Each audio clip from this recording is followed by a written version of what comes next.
nome é Rejane e eu sou um membro do Instituto Escola do Chimarrão, que fica em Venâncio Aires, que fica distante mais ou menos 128 quilômetros de Porto Alegre.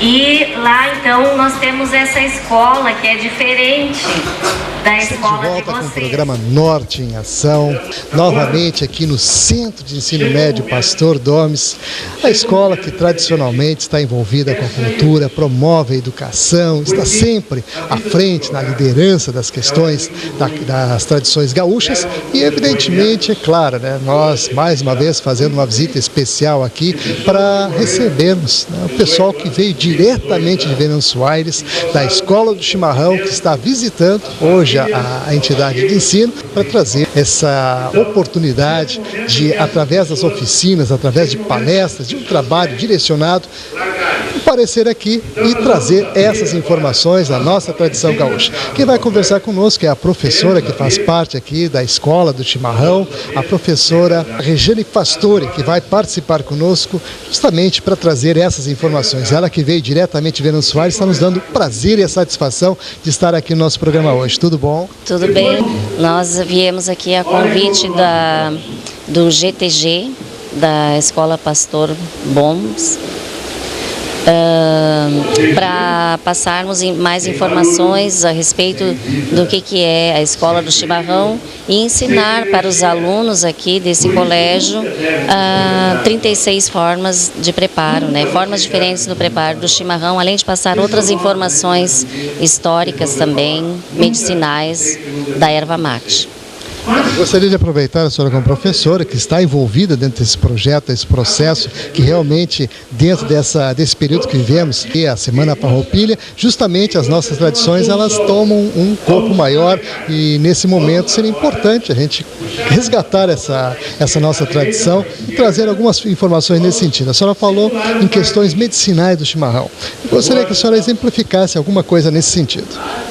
Olha, o chimarrão, ela tem inúmeras propriedades medicinais que trazem muitos benefícios para o nosso organismo.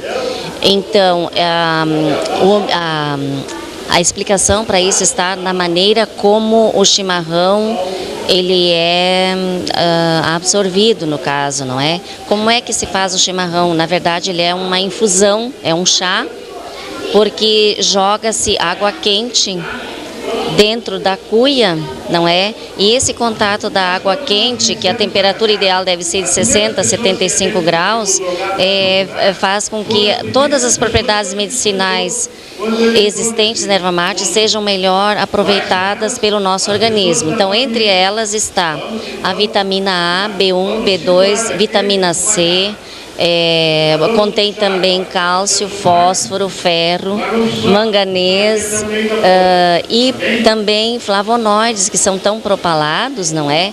Que nós sabemos que os flavonoides é um componente que está em alguns alimentos e são antioxidantes, não é? E que ajudam a retardar o envelhecimento. Inclusive, os gaúchos é um povo que tem uma maior expectativa de vida, e isso esteja provavelmente ligado ao fato de que são grandes consumidores do chimarrão.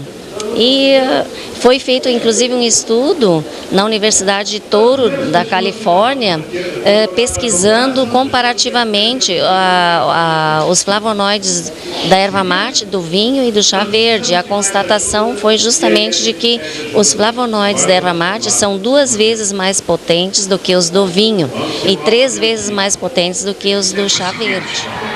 O Brasil e o mundo não tomam chimarrão porque o gaúcho não conhece o chimarrão nosso de cada dia, toma por hábito e tradição.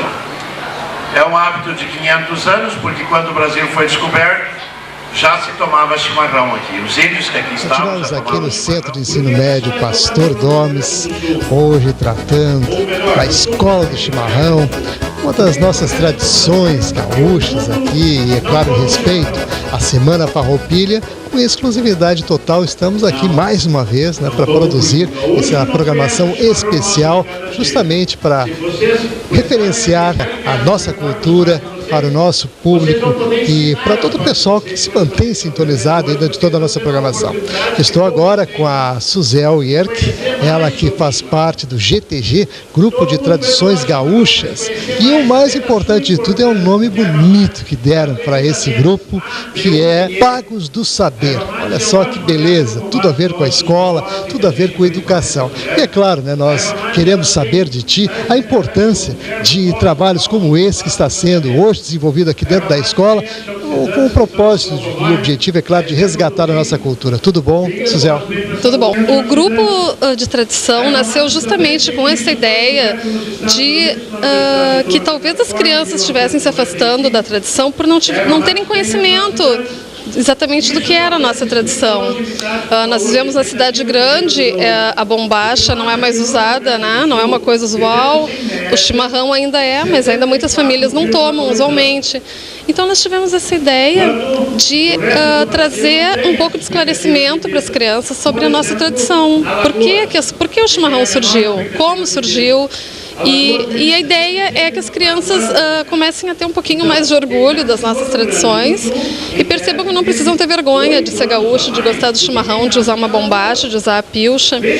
E dentro dessa ideia nós começamos com várias ações na escola. Uma foi a escola do chimarrão, outra a montagem de um pequeno galpão crioulo aqui no pátio, que está aberto a todas as crianças, enfim, a toda a comunidade escolar. E basicamente a ideia do grupo, do Pagos do Saber, é essa: vamos divulgar a nossa tradição e quem sabe colher os frutos mais adiante.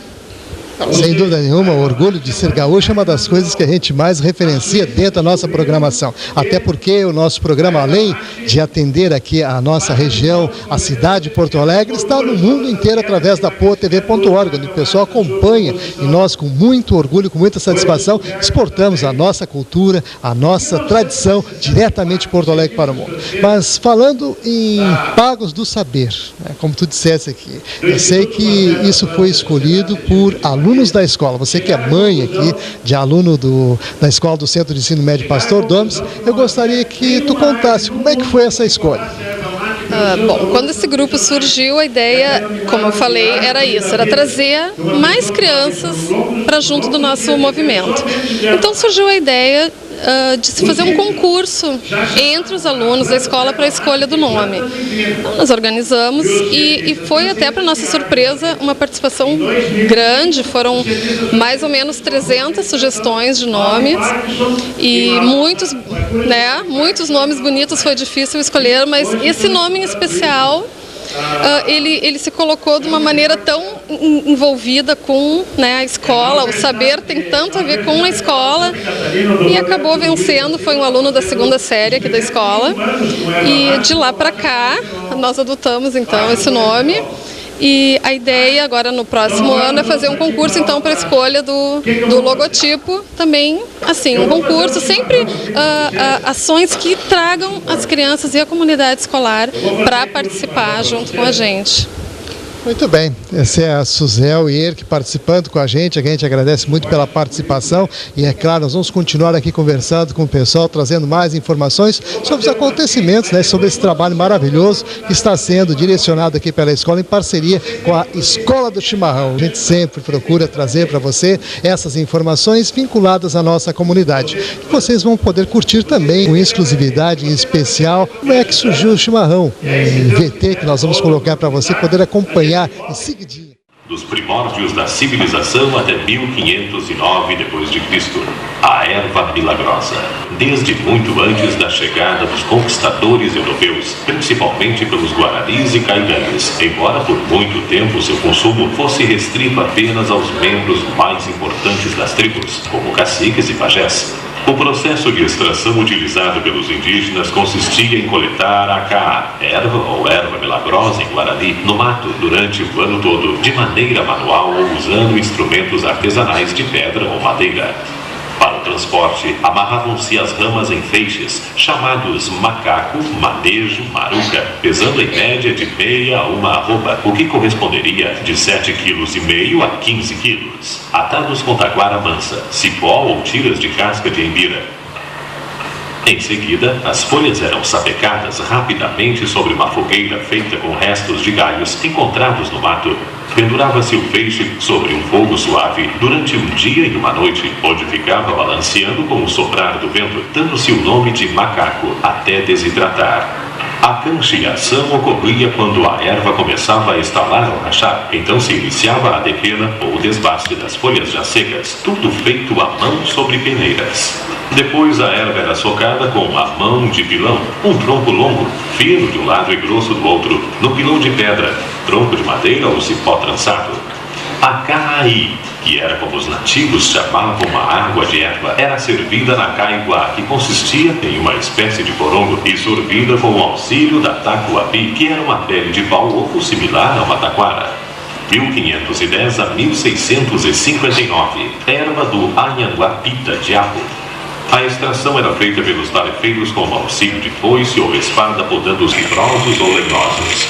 O transporte era feito em raídos, cestos feitos com tiras de bambu ou couro.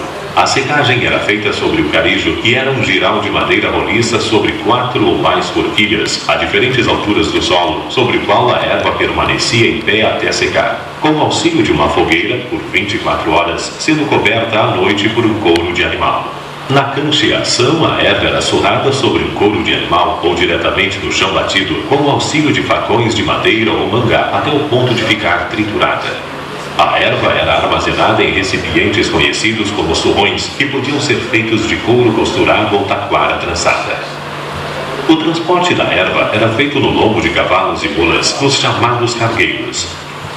Mais tarde, a erva era socada em pilão de madeira entalhada com o auxílio da mão de pilão. Neste período, utilizava-se a cuia com tacuapi missioneiro e a água era aquecida em pichorras, pequenas latas com cabo de arame. A palavra mate, derivada do castelhano, também passou a ser utilizada para definir o fruto do porongueiro, que mais tarde veio a ser conhecido como cuia ou mate.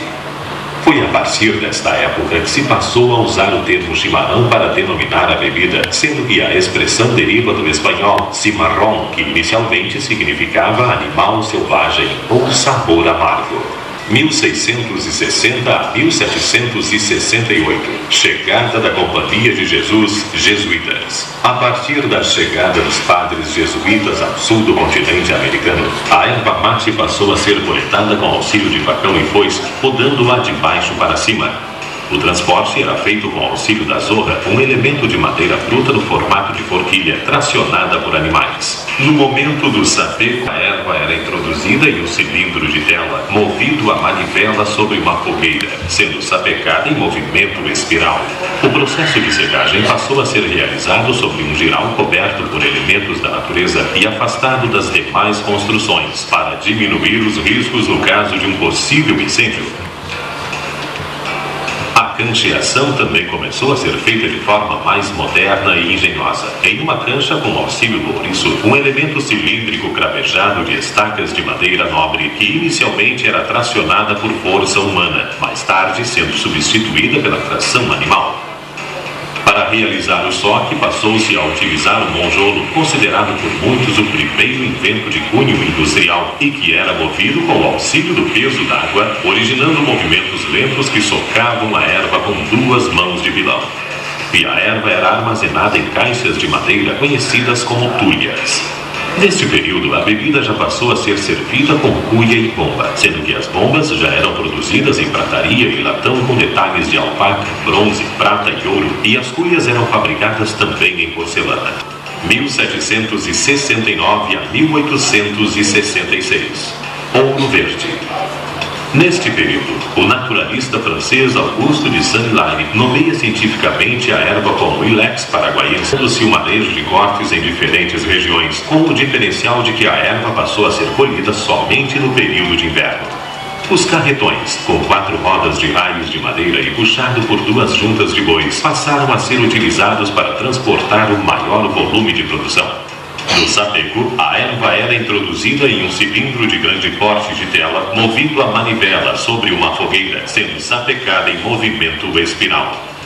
A secagem passou a ser feita sobre o boberaquá raído, que em Guarani significa buraco que faz reluzir, e consiste em um giral em arco onde a erva era espalhada e não mais mantida em feixes para desidratar. O calor era conduzido do moquém, ou quadro de fogo, por um conduto de pedra também chamado tatu, com rejunte de barro, esterco de animal e cinza. Na cancheação, contava-se com o auxílio do tambor ou cancha, agora furada no seu interior, facilitando a separação da folha do palito, aumentando a qualidade da erva, sendo agora considerada tipo exportação.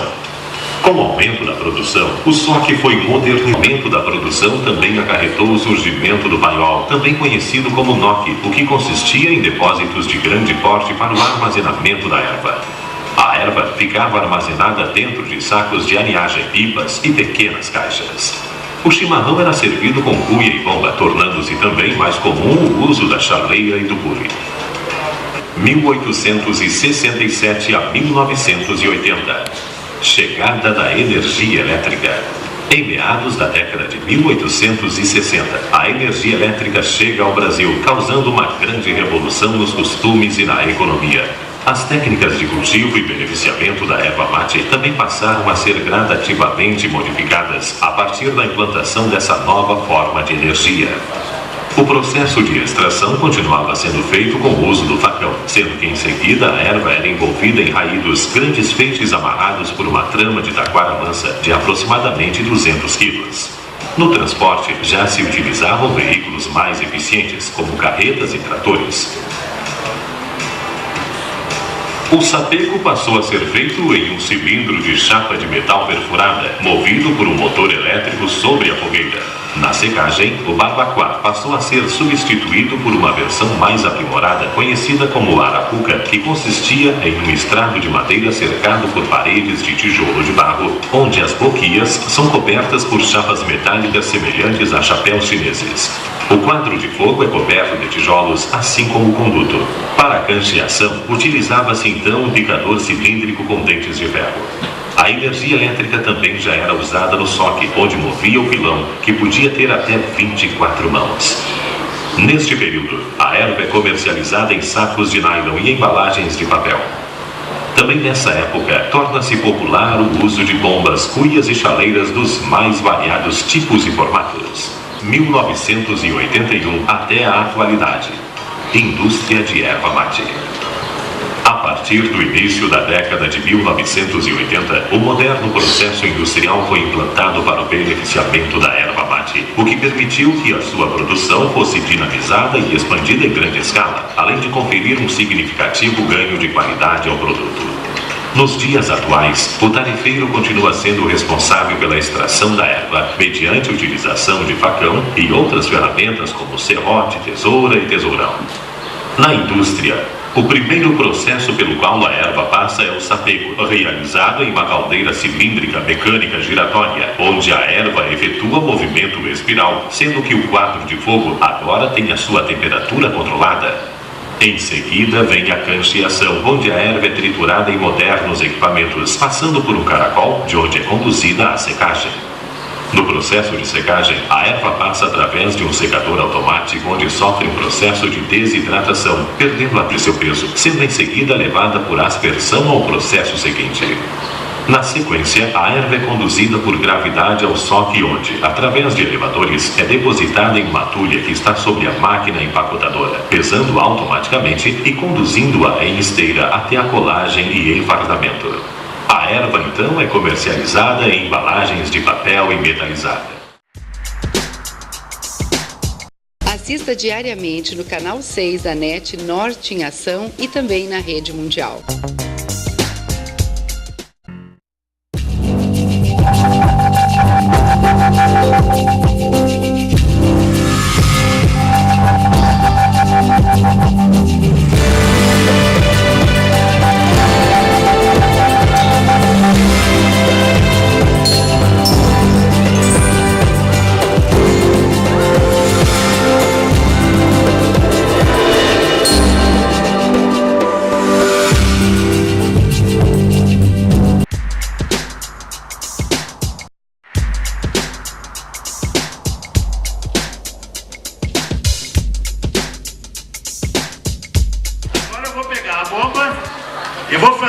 movimentos laterais, eu vou introduzir elas.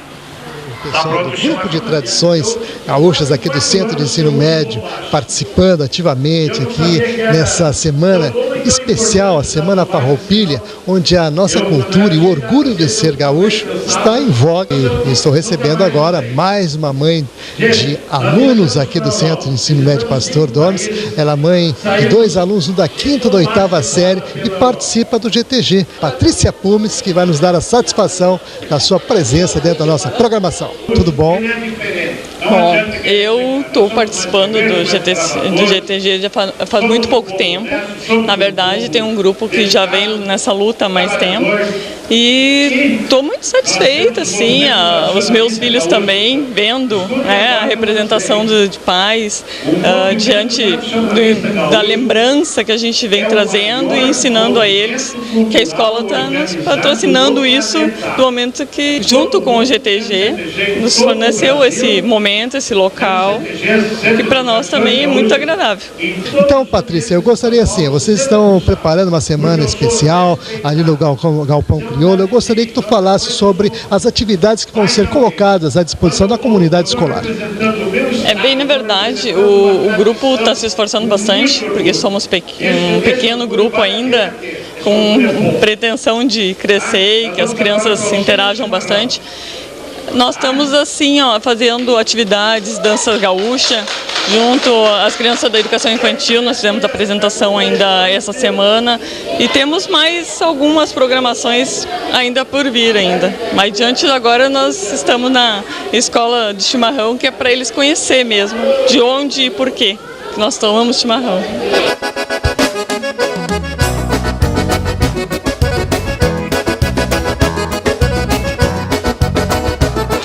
Continuamos aqui hoje com exclusividade total falando sobre as tradições gaúchas, a Escola do Chimarrão, onde a oportunidade de trazer para a criançada aqui uma intimidade maior, inclusive na hora de preparar um bom chimarrão. E como não poderia deixar de faltar, eu estou com um patrão aqui, o Adalberto Germano, ele que faz parte aqui do GTG, do Centro de Ensino Médio Pastor Domes. Eu gostaria, Adalberto, que tu falasse para o nosso público ouvinte, telespectador, sobre a importância de trabalhos como esse que estão sendo desenvolvidos hoje, na difusão da nossa cultura e no preparo, é claro, desse bom chimarrão que o pessoal está aí servindo à vontade. Tudo bom? Realmente é muito importante a Escola do Chimarrão participar aqui do Colégio Pastor Domes.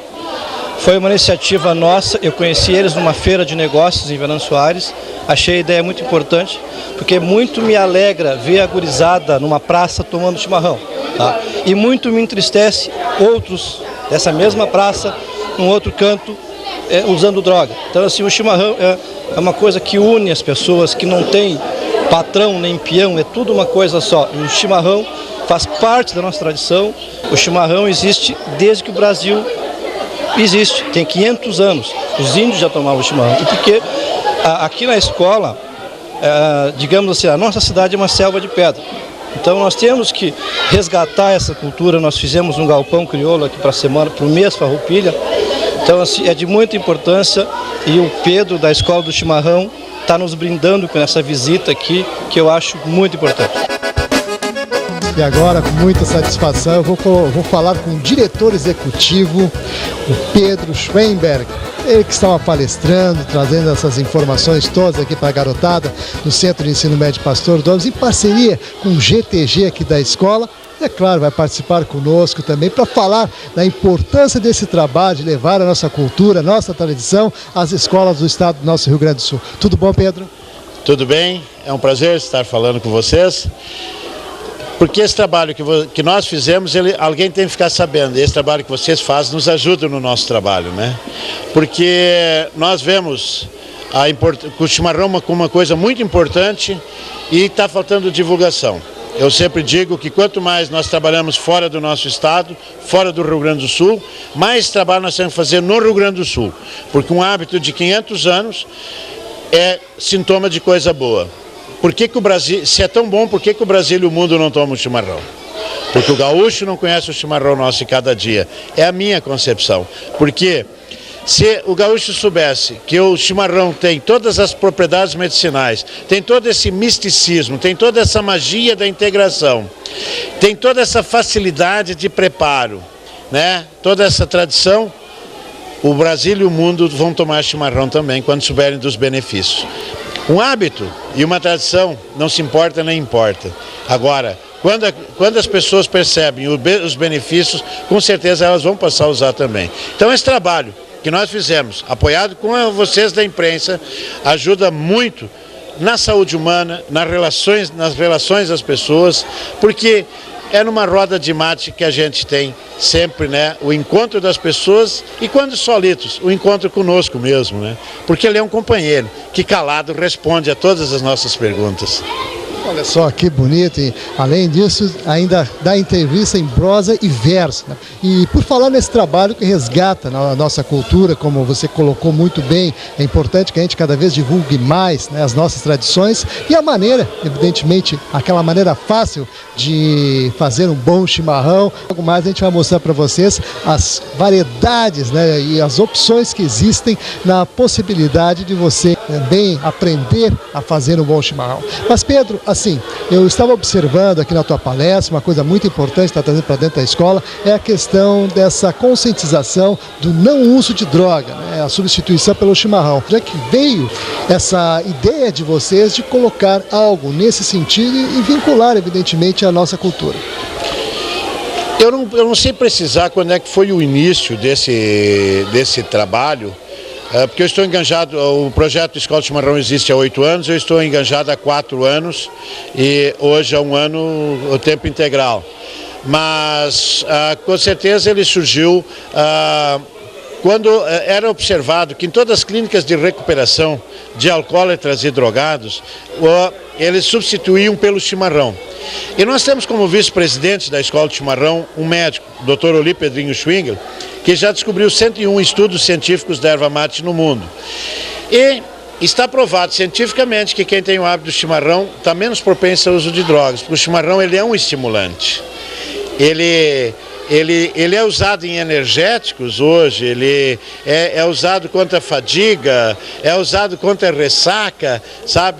Então, nós começamos um trabalho em parceria com um dependente químico, hoje em recuperação, que ele começou a mostrar para nós os benefícios do chimarrão e nós começamos a adotar, porque víamos, foi justamente numa época em que havia uma proliferação muito grande de drogas na nossa cidade, e a minha prima Rejane, ela entendia que teríamos que ajudar nesse sentido, e começamos a divulgar.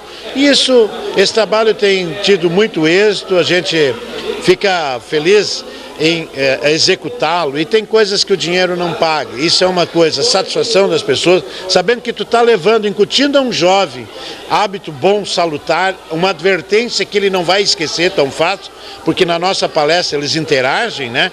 Então, isso aí é uma coisa gratificante, né? Que a gente faz com empenho, com carinho, com dedicação. E esse trabalho de prevenção às drogas também fez com que a Polícia Federal se parceirasse conosco, que a Polícia Federal sempre trabalhou no repreensivo das drogas, e de uns anos para cá eles começaram a trabalhar também no preventivo.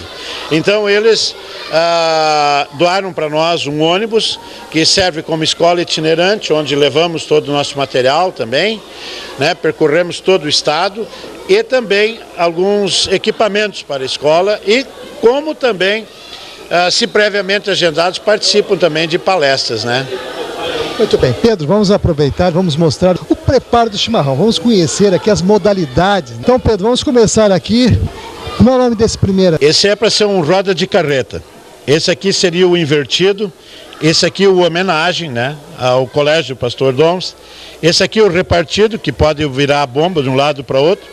Esse aqui é o tradicional formigueiro ou cupim. Esse aqui seria o escavado, toca de tatu, o ponte, o primavera, o do buraco, o tradicional meia-lua e o gaúcho macho. Então, esse último que nós estamos apresentando aqui para o nosso público, gaúcho macho, por onde é que a gente coloca água? Essa é a grande pergunta que ficou aqui, o pessoal não descobriu ainda. Como é que funciona isso? Conta a história que antigamente, quando uma prenda queria se ver livre do peão, ela fervia uma água no máximo possível e enchia pela bomba e oferecia para ele. E ele já sabia que ele estava despachado, né? Outra também, quando ela queria se ver livre, ela colocava folha de umbu. O cara tomava 2 goles e saía correndo para o mato. Ou então, quando ela queria conquistar o namorado, conquistar o peão, agradar o peão, ela fazia um chimarrão com mel. Então, a gente criou essas modalidades de chimarrão, que também são de uma forma muito simples, para despertar a criatividade, para provocar o assunto. Porque as pessoas, quando elas começam a entender o chimarrão, elas começam a dar mais atenção para ele, elas começam a se interessar mais e querem fazer uma coisa diferente. A gente mostra o caminho. Mas nós temos o chimarrão feito em 11 segundos, que é o grande destaque, é a grande vedete. Não pela velocidade, mas pela facilidade de fazer ele, né? Eu vou pedir então para te explicar. Nós temos aqui as imagens, enquanto o pessoal acompanha as imagens, eu gostaria que tu explicasse como é que se faz um chimarrão em 11 segundos e com uma mão só, que é o grande detalhe. Pois é, eu acabei de fazer o chimarrão com uma mão, fazer chimarrão com uma mão, mas é o mesmo que feito em 11 segundos, só que não é feito em 11 segundos com uma mão, né? Mas a coisa é muito simples. Coloque uma colher de erva no fundo da cuia, coloque água na quantidade desejada, onde entender, até a quantidade, normalmente é do tamanho que quer que seja o chimarrão, mais comprido ou mais curto, mais ou menos água. Coloque, completa com erva também na quantidade desejada, utiliza a própria bomba para fazer uma abertura, introduz a bomba, está pronto o chimarrão. Então é um chimarrão muito rápido e é um chimarrão que funciona. E falar em funciona, é interessante falar para os teus telespectadores também. Por que entope o chimarrão? Que é a grande queixa. Por que o chimarrão entope? O chimarrão entope 2 motivos básicos. Um, a bomba está entupida. Segundo, excesso de erva na cuia. Aí as pessoas começam a usar o filtro. E nós da Escola de Chimarrão somos contra o uso do filtro. Por quê? A erva mate tem muitas propriedades medicinais. Aí tu usa o filtro, tu filtra muitas que tu não absorve elas. Sem contar que é anti-higiênico. É um nicho de germes e bactérias.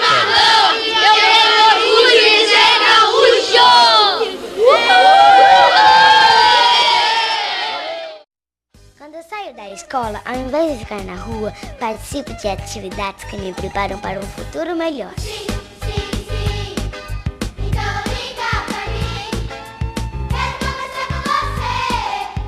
Esse é o programa LBV, Criança Futuro no Presente. E para que outras crianças possam participar, contamos com você. Quando a LBV ligar, atenda com o coração. Diga sim.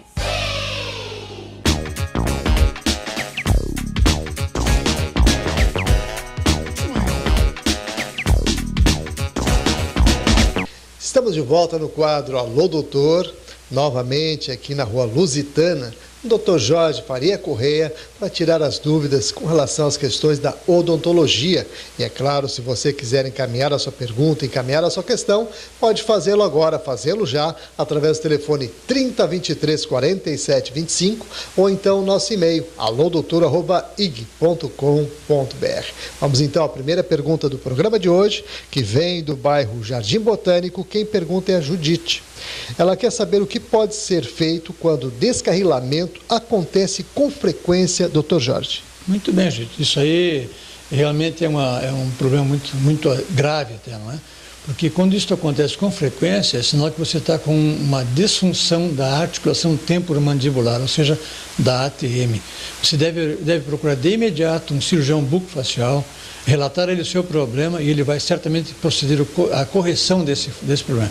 Isso é um desgaste que acontece na cabeça da mandíbula, né?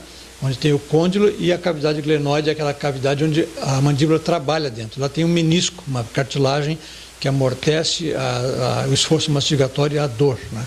Então você não sente dor quando tem aquele menisco. Mas uma vez que há o desgaste dessa cavidade, então quando você força a boca, até no bocejar, abrir a boca para bocejar, pode deslocar a cabeça da mandíbula de dentro da cavidade. Isso faz com que provoque uma dor muito intensa, muito forte, e essa pessoa não consegue fechar a boca, tem que procurar o recurso do dentista.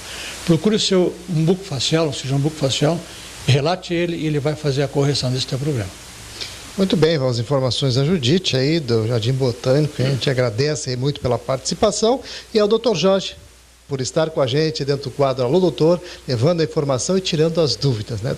Levando o esclarecimento à nossa comunidade, que a gente fica muito contente, né, de estar aí, né, servindo, né, e levando essas informações. Lembrando, é claro, que o Dr. Jorge atende aqui na Rua Lusitana, 856, o telefone 3343-1330.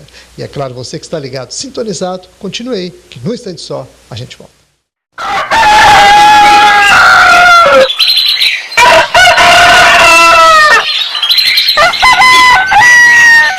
O galo mais famoso do Brasil volta a cantar, agora no México, Itália e Japão. Festival Mundial de Publicidade de Gramado. Edições extras, Cidade do México, Florença e Tóquio. Acesse www.festivalgramado.com.br e inscreva já os seus trabalhos.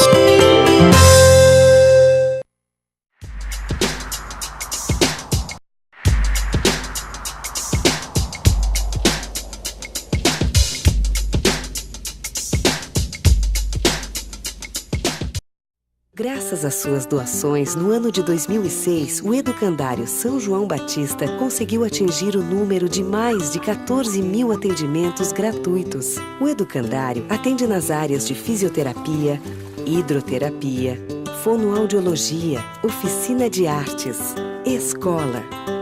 Precisamos de sua ajuda para continuarmos construindo um futuro melhor para nossas crianças.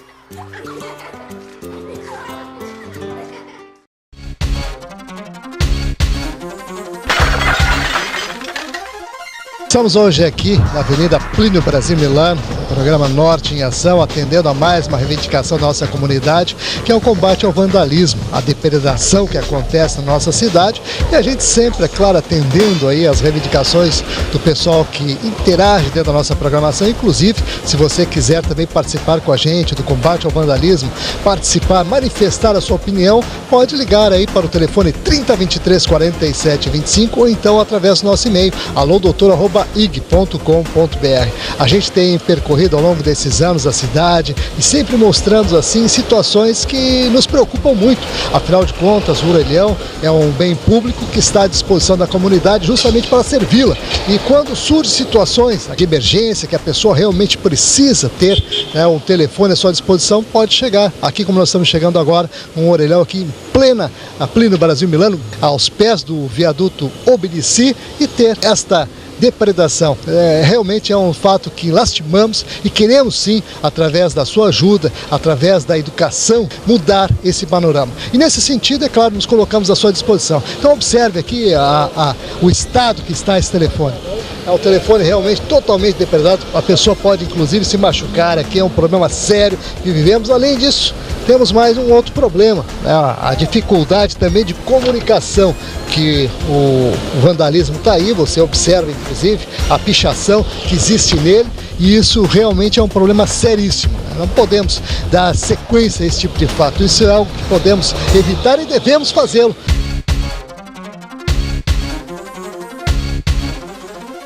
Estou aqui com a autônoma Maria da Graça Conceição, que vai participar conosco. Ela que está bem à frente desse orelhão, vem acompanhando a depredação que acontece, e é sobre isso que ela vai falar. Tudo bom, Maria? Tudo bom. Eu gostaria assim que tu passasse para o nosso público ouvinte, telespectador, a tua opinião com relação a esse problema. Olha, contra esse problema, eu sou contra mesmo. Outro dia eu até falei para o menino, para que está socando o telefone? A gente quer usar e não pode, mas não adianta. Senão, de dia eles quase até não vêm, mas de noite, quando eu fico aqui até quase 8 horas da noite, eles socam, eles chutam, mas não deviam fazer isso porque a gente precisa usar. Telefone, já disse, telefone público, é para todo mundo, não para destruir, é para usar. Aí depois se quebra, eles não vão colocar outro, eles vão tirar esse fora e outro aqui não vai ter. E aí? Se a gente precisa de uma emergência, alguém precisa estar na rua ligando, não tem outro telefone nesse lado da rua, tem que atravessar a sinaleira que é perigosa lá para o outro lado para poder atravessar. Eu sou contra. A gente não fica aqui brigando com eles, senão a gente arruma uma bela de uma encrenca, mas se eu pudesse, te juro para ti que eu defenderia o telefone aqui na minha frente.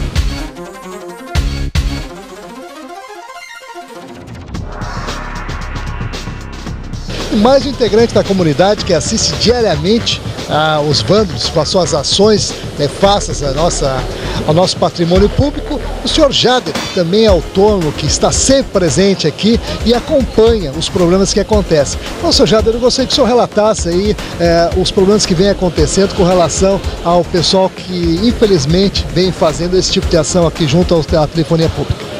Bom, essa ação, ela é sempre na parte da madrugada, porque não tem ninguém, né? Então, seria bom que tivesse fiscalização, né? Que isso aí é muito útil para nós. Tem gente que não tem telefone, então os orelhões, eles nos dão segurança. Olha, tem que telefonar para o hospital. Então, e quem faz isso, destrói, são pessoas doentes, são pessoas que não têm a mínima não tem consciência.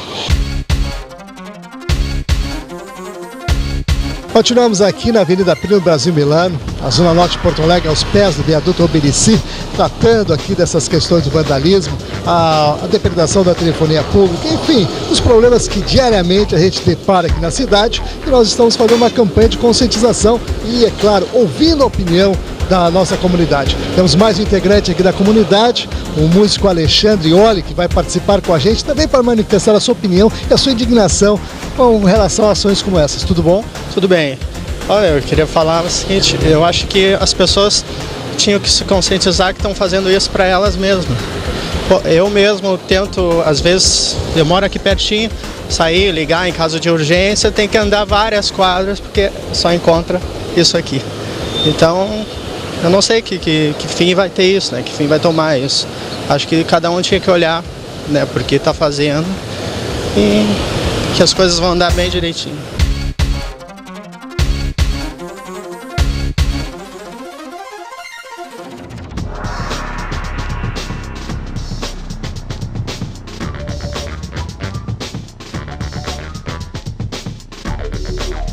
Nós estamos hoje ouvindo a comunidade para saber da sua opinião e, é claro, da sua indignação com relação a ações como essa. Então eu gostaria, dona Maria Helena Badinelli, a senhora que está diariamente aqui na frente da senhora Elião, acompanhando inclusive o vandalismo, eu gostaria que a senhora falasse sobre o que acontece aqui.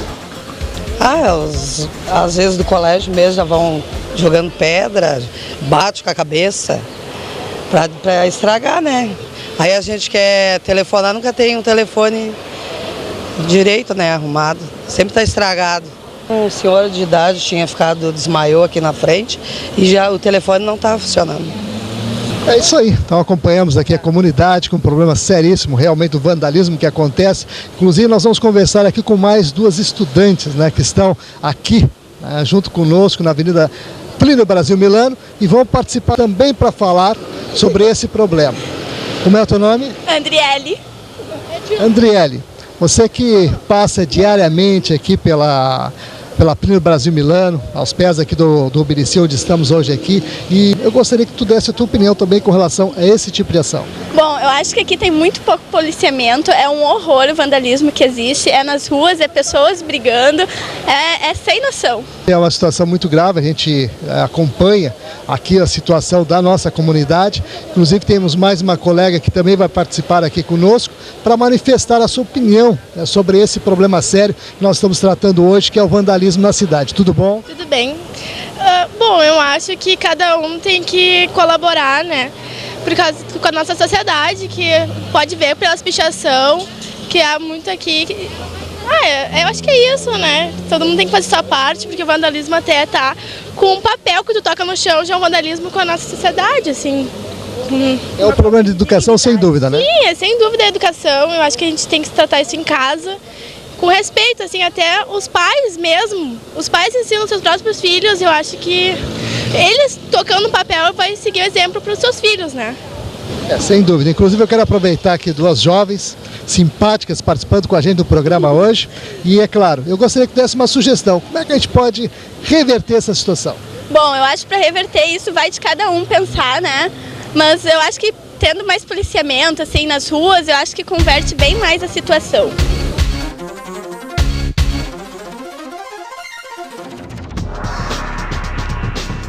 Como vocês puderam acompanhar nas matérias, nas entrevistas de hoje, a preocupação da comunidade com a segurança, com o vandalismo. E nós, é claro, com a nossa campanha aberta para você também interagir, manifestar a sua opinião. Você pode, através do nosso e-mail, alodoutor@ig.com.br, então do nosso telefone 3023 47 25, também se manifestar e, é claro, também encaminhar sugestões de pauta para o programa. Ahora aprovecho esta oportunidad y quiero invitarlos a todos ustedes para que asistan al canal 6 de la NET a nivel mundial, el programa Norte en Acción.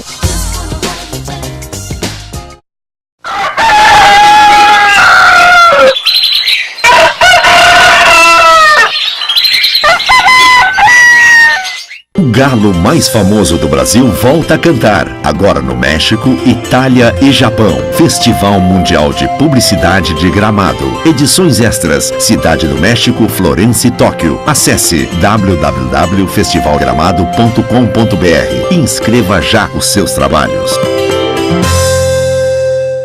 Assista diariamente Norte em Ação no canal 6 da NET e também na Rede Mundial.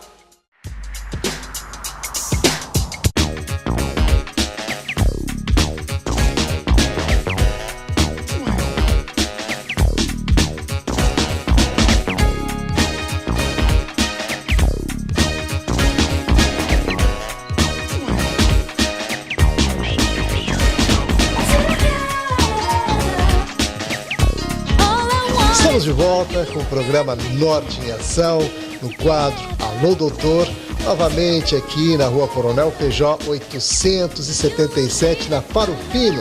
O Dr. Paulo Panis, que participa ativamente dentro da nossa programação para tirar as dúvidas nas questões da veterinária. E hoje, no programa que estamos levando ao ar, para você que mantém a sintonia, vamos tratar de um assunto muito importante que realmente requer um cuidado muito especial, que é a obesidade dos cães e gatos, ou seja, a obesidade canina e felina. E é sobre isso que o Dr. Paulo, que já está comigo aqui ao meu lado, vai trazer essas informações. Tudo bom, Dr. Paulo? Tudo bem, Cláudio. É um prazer a gente estar novamente no teu programa. E realmente hoje a questão da obesidade é uma coisa que nos preocupa bastante, porque hoje em dia a gente tem meios diagnósticos mais selecionados, mais aprimorados, né?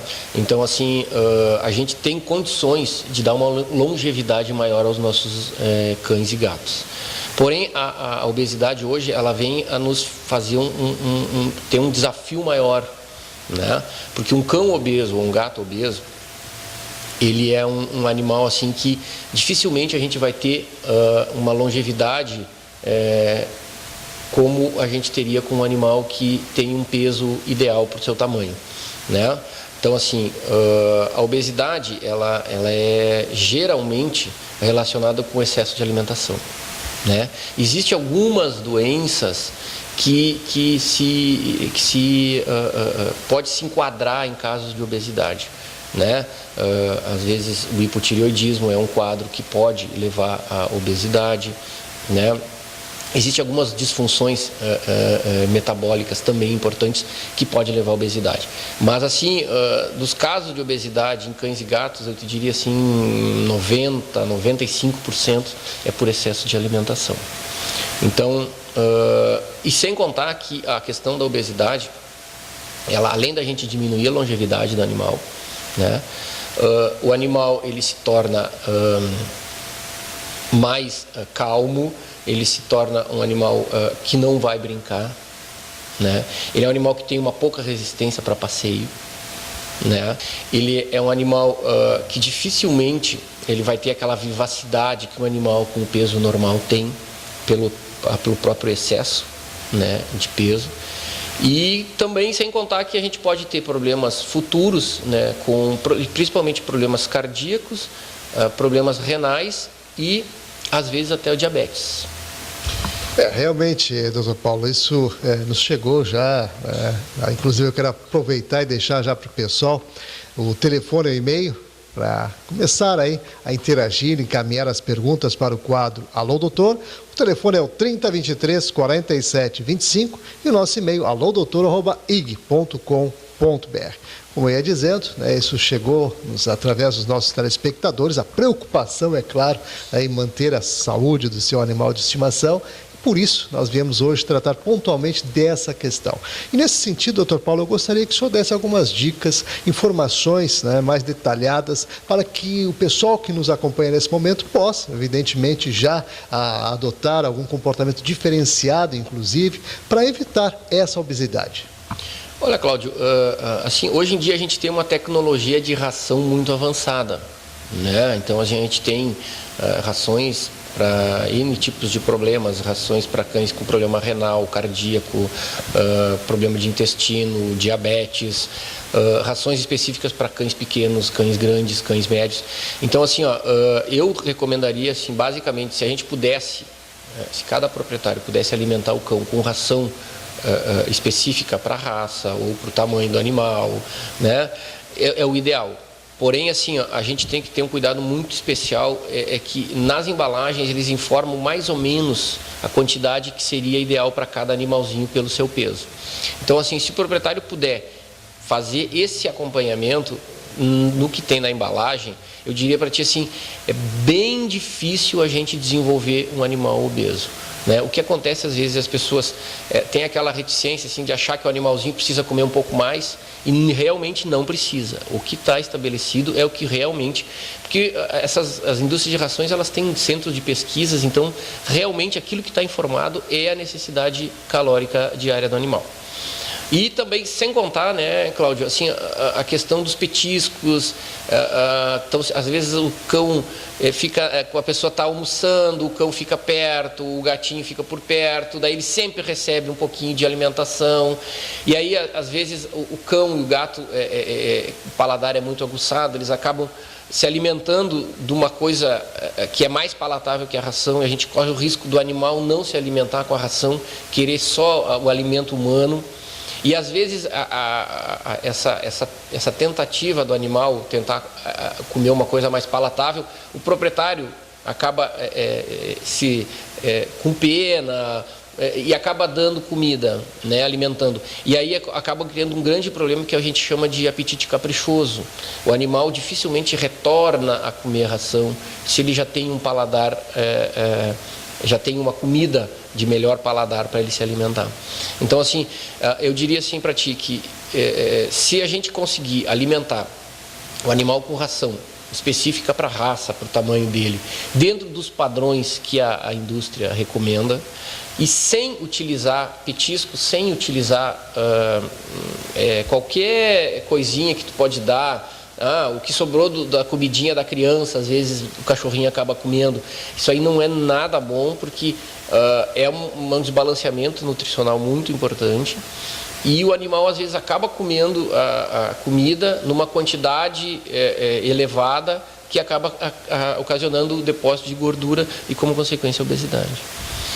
Realmente tem de se ter esse cuidado, né? É importante que a gente leve essa informação ao pessoal que está aí com a gente. No rodapé do vídeo, o telefone é o 30 23 47 25 e o nosso e-mail alodoutor@ig.com.br para você continuar aí fazendo as suas perguntas. Mas, doutor Paulo, e a questão dos exercícios? Existe alguma coisa nesse sentido também? Olha, Cláudio, o exercício físico é uma coisa muito importante nos animais, né? Até porque, assim, hoje em dia, a gente, cidades maiores, a gente vive em condomínios, em apartamentos, né? Então, esses animais, eles têm uma certa dificuldade para ter um exercício físico mais importante, né? Então, assim, é muito importante a saída com o animal, né? Pode ser 1, 2, 3, 4... dependendo da disponibilidade da pessoa, mas o ideal é que o animal tenha uma rotina de exercício físico para ele poder não desenvolver a obesidade, né? Embora o fator do exercício físico não é um fator predisponente, mas é muito importante porque o animal dentro de casa ele não consome muita caloria. Então, se o animal puder sair para passear, dar uma volta no quarteirão, meia hora de caminhadas, 20 minutos, lógico que tem que ser com uma intensidade gradual, começa devagarinho, depois, conforme o animal vai tendo uma resistência, vai aumentando. né? E aquilo que eu falei, assim, o controle alimentar é uma coisa muito importante e não precisa se preocupar se o animalzinho procurar alimentação, não é porque ele está com fome, é porque os animais, eles realmente, se a gente estimular a alimentação, eles vão continuar se alimentando e vão comer o dia todo. Certo, dicas, doutor Paulo, realmente, né, essa é uma preocupação que todos temos, eu estava rindo, porque a gente passa por isso diariamente, a persistência dos nossos animais de estimação, é claro, o apetite caprichoso, como o senhor disse, aqui no caso é mais palatável, aquela coisa toda, então temos que ter sim um cuidado nesse sentido, até para evitar essa questão, né, que é a pauta do programa de hoje, que é a obesidade. Então eu quero agradecer mais uma vez pela participação do Dr. Paulo Panis dentro do quadro Alô Doutor, lembrando que o Dr. Paulo atende aqui na Rua Coronel Feijó, 877, o telefone 3019-3157.